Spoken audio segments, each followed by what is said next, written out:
कक्षा 7 की गणित में हम आज प्रश्नावली 1.3 पूर्णांकों के से आज निम्नलिखित में से प्रत्येक का मान ज्ञात कीजिए, यानी भाग वाले जो पूर्णांक थे उनको करना था।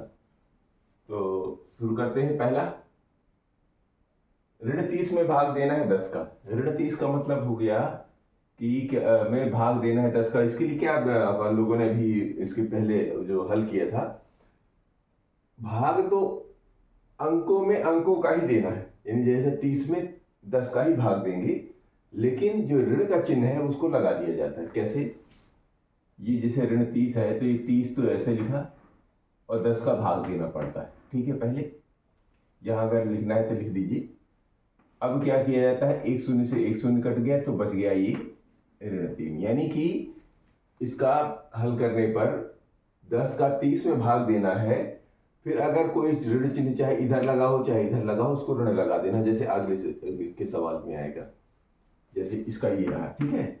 इसमें देखिए 50 में भाग देना है ऋण 5 का। सबसे पहले क्या करना पड़ता है, अगर दो ये अलग अलग अंक है, जिस अंक में धनात्मक है या जिसमें एक ऋणात्मक अंक है, अगर दोनों में ऋण है तो उसको धनात्मक पद कर देना है, और दोनों में से किसी एक में भी ऋण है तो उसको ऋणात्मक ही रखना है। तो इसका मतलब यहां पर आप यहां पर बीच में ऋण लगा दीजिए। अब 5 दहम 50, 5 एकम 5 और 5 दहम 50, 10 बार कट गया, अर्थात इसका मान आ गया ऋण 10, यानी भाग हो गया। समझ में? इसमें देखेंगे यहां पर है 36 में ऋण 36 में भाग देना है ऋण 4 का, तो ये रहा ऋण 36 में भाग देना है ऋण 9 का। क्या करेंगे, पहले दोनों ऋणात्मक पद हट जाते हैं, केवल धनात्मक पद आ जाता है, और 9 को भाग देते हैं तो 9 एकम 9 और 9 चौके 36, यानी 4 बार लिया। तो आंसर क्या आएगा, धन को लिखा नहीं जाता तो कुल आ जाएगा ये 4। ऐसे पहले तो शुरुआत में लगा दीजिए, बाद में सब लगाने की जरूरत नहीं पड़ेगी। अभी दिखाने के लिए कि ये ऋण कहाँ गए, ऋण बदल गए धन में, और धन 4 का मतलब ही ये 4 होता है। समझ में? इसमें देखेंगे डी में 49 ऋण का है और इस धन 49 से भाग देना है, तो वही तरीका, ये रहा ऋण 49 और ये इस 49 से भाग देना है। क्या करेंगे, परिणाम क्या आएगा, ऋण आएगा। क्यों? क्योंकि दोनों में से एक ही ऋण है, और 49 में 49 का भाग देंगे तो एक बार जाता है। एक का मतलब हो गया 1/1, अर्थात ऋण 1। ये हमारा हल होता है। और भी सवाल लेते हैं।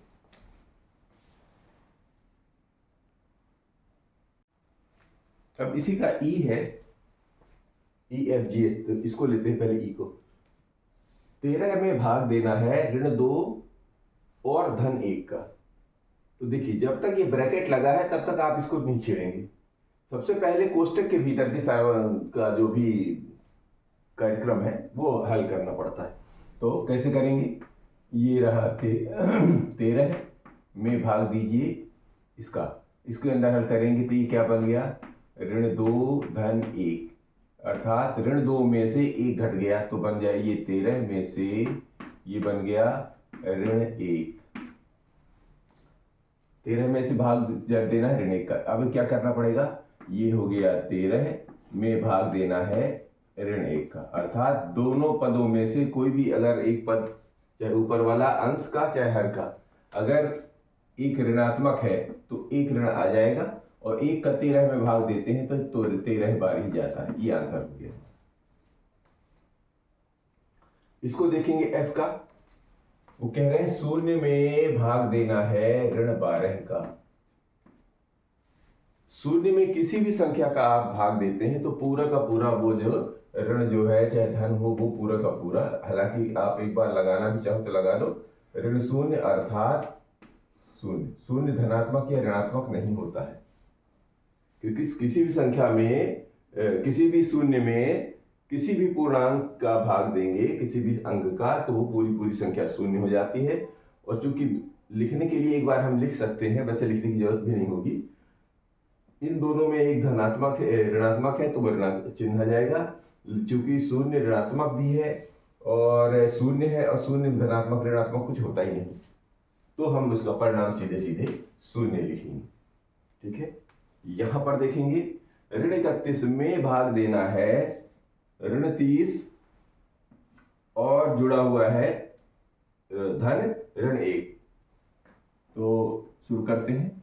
ये रहा ऋण 31 में भाग देना है, इसको हल करते हैं। देखिए ऋण 30 और ऋण 1 बाएं तरफ आ गए, यानी कि बाएं पक्ष में, ऋणात्मक पक्ष में, तो ये बन गया ऋण 31। ये जोड़ है, जोड़ में जो क्या होता है, ऋण ऋण जोड़ के ऋण ही बनता है, और दोनों एक ही तरफ आ गए। तो अब इस बड़े कोष्टक की जरूरत ही नहीं पड़ी, तो आप छोटा कोष्टक लगा सकते हैं। तो अब ये कौन सा पद बन गया, ये बन गया है ऋण 31 में भाग देना है ऋण 31 का। दोनों पद ऋणात्मक है, तो क्या होगा, ये हट जाएंगे, हट जाएंगे मतलब पद धनात्मक हो गया। जब धनात्मक हो गया तो क्या करेंगे, 31 का एकम 31 और ये 31 एकम 31, अर्थात 1 धन 1, अर्थात आंसर 1 आ गया। इसमें देखेंगे ऋण 36 में भाग देना है 12 का। तो ऋण 36 में 12 भाग दीजिए 12 का, तो ऋण 36 में कैसे करेंगे, पहले ये ब्रैकेट वाला हल करेंगे, फिर भाग देंगे 3 का, क्योंकि ब्रैकेट का सवाल पहले हल किया जाता है। तो हम लिखते हैं ऋण 36 भागे 12, यानी कि बटे 12। अभी भाग देना है 3 का, तो इसको एक बार बाहर रख लीजिए। क्या करेंगे, 12 का भाग देंगे, तो 12 एकम 12 और 12 तिहाई 36, यानी इधर वाले में आ गया ऋण 3 और भाग है अभी भी 3 का। अब क्या करेंगे, बस जैसे इसको हल किया था वैसे इसको भी हल कर दीजिए। तो ये ऋण 3 में भाग देना है 3 का, अर्थात 3 एकम 3, 3 एकम 3, और ये आ गया मान ऋण 1। ये हमारा आंसर होगा।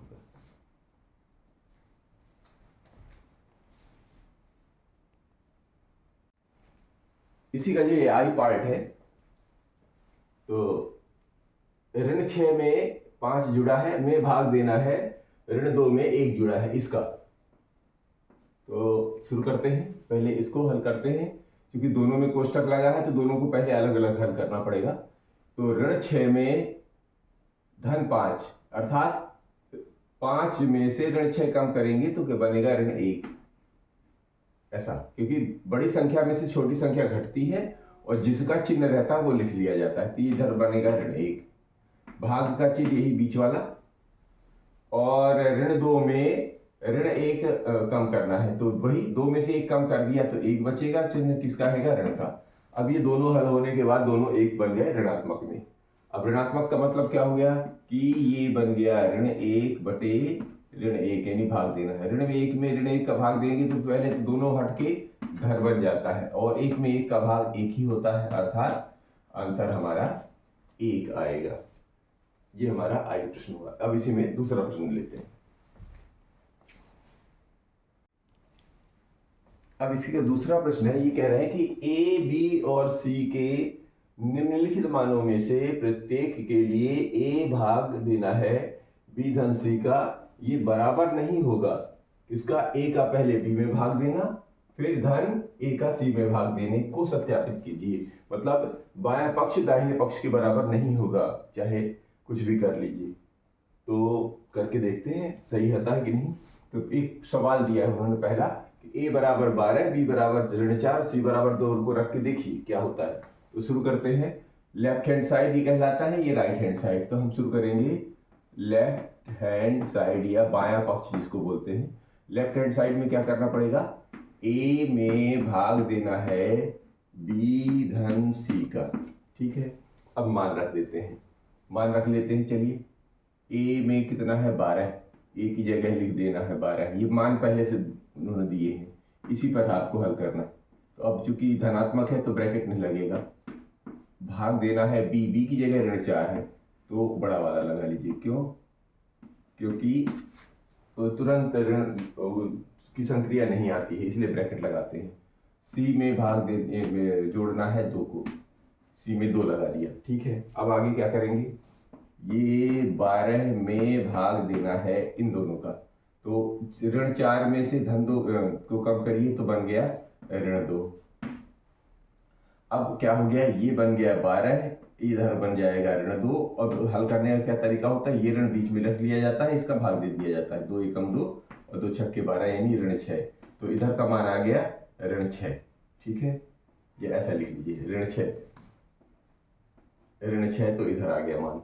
अब राइट हैंड साइड भी ले लीजिए, ये लेफ्ट हैंड साइड था, यहीं पर लिख लेते हैं right hand side. Right hand side में क्या क्या आता है, ए में बी का भाग देना है और जोड़ देना है ए में सी का जो भाग पद है उसको जो लिख के जोड़ देना है।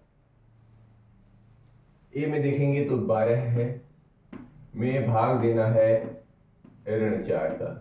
2 संख्याएं एक साथ नहीं आएंगी, इसलिए जो है यहाँ पर ब्रैकेट बड़ा ब्रैकेट लगा देते हैं। यहाँ पर देखिए, यहाँ पर ए में है 12 और सी में है भाग देना है, सी में है 2। ये यहाँ पहले से दिए हुए हैं, ये पद, ये इसको भरना है। अब देखिए पहले इसको हल करते हैं। ये तो 12 में भाग देना है ऋण 4 का, ठीक, और जोड़ देना है 12 में 2 का, ऐसे लिख लेना, ठीक। अब क्या करेंगे, इसका भाग देंगे और ऋण का चिन्ह लगाएंगे, तो 4 तिहाई 12, कैसे 4 एकम 4 और 4 तिहाई 12, तो दोनों में से एक ऋण आ जाएगा और जो अंक आया है वो लिख दिया जाता है। इधर देखेंगे तो 2 एकम 2 और 2 छक्के 12, यानी यहाँ पर आ गया 6। अब धन 6 और ऋण 3 कितना आ जाएगा, धन 6 में 3 गया तो बन गया 3। इधर देखिए कितना था,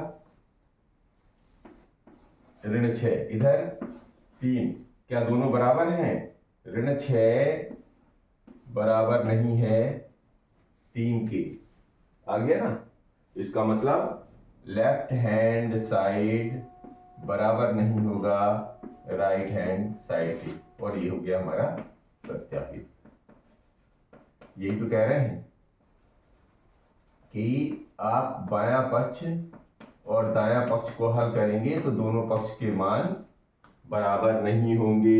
ये देखिए बराबर नहीं हो रहे हैं, इधर 6 ऋण 6 आ रहा है और इधर धन 3 आ रहा है, दोनों बराबर नहीं होते।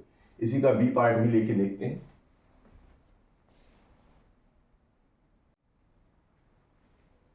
अब इसी का बी पार्ट लेते हैं। बी में दिया हुआ है a बराबर ऋण 10, b बराबर 1 और c बराबर 1, ये ठीक है। तो बायां पक्ष लेते हैं, लेफ्ट हैंड साइड, ये left hand side, left hand side में क्या क्या दिया हुआ है वो लिख लीजिए। a में भाग देना है b धन c का। अब ये सारे मान दिए हुए, इनको भरते जाना है। तो a की जगह दिया है ऋण 10, तो यहाँ पर हम लोगों ने लिख लिया ऋण 10। में भाग देना है b धन c, b की जगह लिखा हुआ है 1 और c की जगह लिखा हुआ है 1। अब क्या करेंगे, ये ऋण 10 तो है ही, में भाग देना है 1 और 1 बन गया ये 2। अब 10 में 2 का भाग दे दीजिए, तो ये रहा ऋण 10 और ये 2 का भाग दे दीजिए।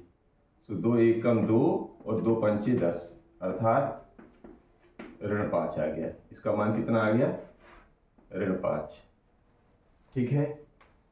राइट हैंड साइड में करके देखते हैं। Right hand side, right hand side में क्या क्या करना है कि a में भाग देना है b का और फिर जोड़ देना है a में भाग देके देना c का, इसको करके जोड़ देना है और सत्यापित कर देना है। तो ऐसे इसको अलग अलग कर लेते हैं। तो a की जगह लिखिए ऋण 10 और में भाग देना है b माने 1 का, ठीक है। इधर देखिए a माने हो गया ऋण 10, में भाग देना है c का मतलब 1, इसमें भी 1 ही है, ठीक है। ये हो गया। अब लिखने का क्या तरीका है, ऋण 10 में 1 का भाग देने का मतलब समझ रहे हैं, ऐसा ऋण 10 बटे 1, एक बार ऐसा लिख लीजिए, धन ऋण 10 में 1 का भाग, ये देखिए ये दोनों को अलग अलग लिख लिया। अब 1 का किसी भी संख्या में भाग देने पर वो संख्या वही रहती है, धन, ये ब्रैकेट लगा लीजिए, थोड़ा सा अलग अलग दिखेगा, ये कोई बदलाव नहीं हुआ क्योंकि 1 का भाग दे रहे हैं तो वैसा का वैसा रहता है, तत्समक ही रहता है ना। तो अब इसका ऋण 10 का ऋण 10 में जोड़ेंगे तो कितना हो जाएगा, ऋण 20, क्यों, क्योंकि दोनों के दोनों बाएं तरफ चले गए। इसका मान ऋण 20 आ गया है और इधर देखेंगे तो ऋण 5 है, तो क्या ऋण 5 बराबर है ऋण 20 की, बराबर नहीं है। बराबर नहीं है इसका मतलब लेफ्ट हैंड साइड का जो मान है वो राइट हैंड साइड के मान के बराबर नहीं होगा, ये सत्यापित हो गया। तो इस तरह 1 और 2 सवाल हमारे हल होते हैं।